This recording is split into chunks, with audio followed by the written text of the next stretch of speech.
Hello बच्चों, let's see this question. So the question says block is in equilibrium initially. Now we displace the block by a distance of 0.4 meter downward and then released. Find time taken by the block to reach the natural length of the spring. इसको आप इस natural length पे पहुंचना है. तो ठीक है, सबसे पहले हम लोग क्या लिखेंगे यहाँ पे, की कॉन्सेप्ट लिखेंगे. So what is the key concept that will be used here in this question? So we can say that at equilibrium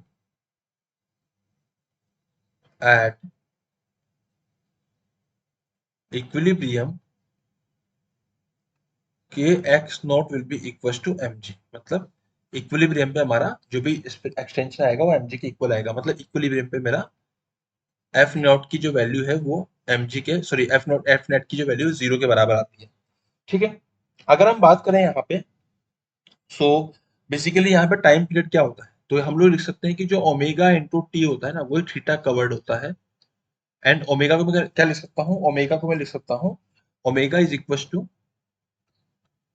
2 pi by capital T. ठीक है, अब हम बात करें टी की वैल्यू किसके बराबर आएगी. टी आता है 2 pi under root of M by K. तो चलिए अब शुरू करते हैं क्वेश्चन को फटाफट से, है ना. या फिर हम ये भी लिख सकते हैं कि जो ओमेगा की वैल्यू होती है वो अंडर रूट ऑफ के बाई एम बी होती है. तो ये सारे फॉर्मूले बेसिकली यहाँ पे यूज हो गए. अब मैं यहाँ पे क्वेश्चन की तरफ आगे बढ़ता हूँ, क्वेश्चन को किस तरीके से हम सोल्व करेंगे. तो बेसिकली यहाँ पे क्या हो रहा है, ये हमारे पास में नॉर्मल कंडीशन है जहां से ये ब्लॉक को छोड़ मतलब इक्विलिब्रियम कंडीशन में रखा गया है. This is the equilibrium condition. अब लेट सपोज कि ये नेचुरल लेंथ है ना. अब नेचुरल लेंथ है तो यहाँ पे क्या लिखा हुआ है, now we displace the block by 0.4 metre downward then released. तो इक्विलिब्रियम में है ये, तो इक्विलिब्रियम कंडीशन क्या आएगी, this is the equilibrium condition.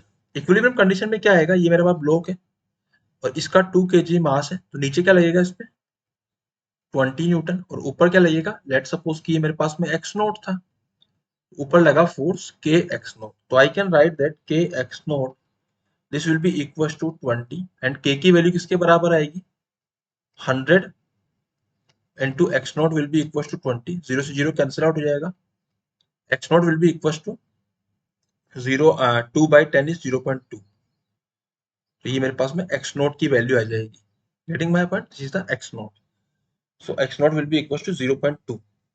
यहाँ से x naught तो आ गया हमारा. अब प्रॉब्लम क्या है कि हमको देखना है कि इक्वली इसको हमने कितना नीचे स्ट्रेच किया है. तो इसको हम लोगों ने ऑलमोस्ट नॉट ऑलमोस्ट मतलब एग्जैक्टली 0.4 मीटर और स्ट्रेच कर दिया है और यहां से रिलीज कर दिया है. पहले तो इसको हम लोगों ने खींचा, उसके बाद फिर इसको रिलीज कर दिया. तो बेसिकली होगा क्या कि अगर ये इक्विलिब्रियम है तो जहां से इसको रिलीज करा यही इसका एक्सट्रीम पोजीशन हो जाएगा, है ना. ये इसका क्या हो जाएगा, एक्सट्रीम पोजीशन हो जाएगा. अब बच्चों जो एक्सट्रीम पोजीशन से इक्विलिब्रियम पोजीशन तक की डिस्टेंस है उसी को हम बोलेंगे एम्पलीट्यूड. तो एम्पलीट्यूड हो गया मेरा 0.4 मीटर. अब इसको मैं क्या करूंगा, अब इसको मुझे सोल्व करना है कुछ अलग तरीके से. तो बेसिकली हो क्या रहा है, एक्सट्रीम पोजीशन से पहले इक्विलिब्रियम तक गया, उसके बाद फिर ये दोबारा नेचुरल लेंथ तक और गया. नेचुरल लेंथ तक जाने में इसने 0.2 मीटर डिस्टेंस कवर किया है. तो अब मैं यहाँ पे एक डायग्राम बनाता हूँ जिसका नाम है phasor diagram. Okay, this is my phasor diagram. तो फेजर डायग्राम में मैं क्या करने वाला हूँ, यहाँ पे फेजर डायग्राम. अब हमने माना कि ये मेन पोजीशन है, ये एक्सट्रीम पोजीशन है, this is also extreme position and this is also main position. अब पार्टिकल हमारा कहां से कहां जा रहा है, देखो पार्टिकल ट्रेवल कर रहा है हमारा एक्सट्रीम पोजीशन से पहले तो मीन पोजीशन तक, मतलब इस एक्सट्रीम से इक्विलिब्रियम तक गया. मीन पोजीशन इज इक्विलिब्रियम और ईपी इज एक्सट्रीम पोजीशन. उसके बाद 0.2 मीटर तक और गया, मतलब कहीं बीच में गया है. इसका आएगा ये 0.2 मीटर. तो ये हमको पता है कि 0.4 मीटर का आएगा हमारा फेजर डायग्राम का सर्कल. तो मुझको ये एंगल निकालना है, ये एंगल थीटा, ये इसको मैं थीटा डैश मान लेता हूँ, है ना.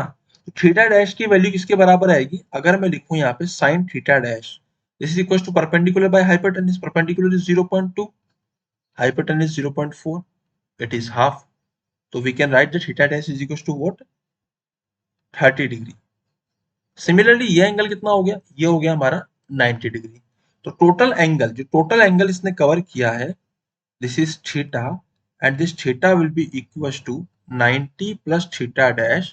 It will be equals to 90 plus 30 is 120 degree, and we can write that कि थीटा को मैं लिख सकता हूँ omega into T, and this will be equals to 2 pi by 3, and solve करने पे जो ओमेगा की वैल्यू आ रही है हमारी, देखो यहाँ से पहली बार टी की जो वैल्यू आएगी it is 2 pi by 3 into omega. So what is omega?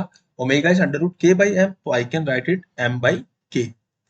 तो m by k में पुट कर दूंगा. What is the value of m? So m is, we know that m is 2 and k is 100. It is 2 by 100. So final answer जो आएगा ना उसमें यहाँ लिख देता हूँ क्योंकि इधर स्पेस नहीं है. जो फाइनल आंसर है t का वो आएगा 2 pi by 3 under root of m की वैल्यू है 2 और k की वैल्यू है 100. So this is my final answer, है ना, 2 pi by 3 under root 2 by 100. Okay, so this is my final answer. I hope you understood it well. Best of luck. Option number 1 is my final answer. I hope you understood it well. Best of luck.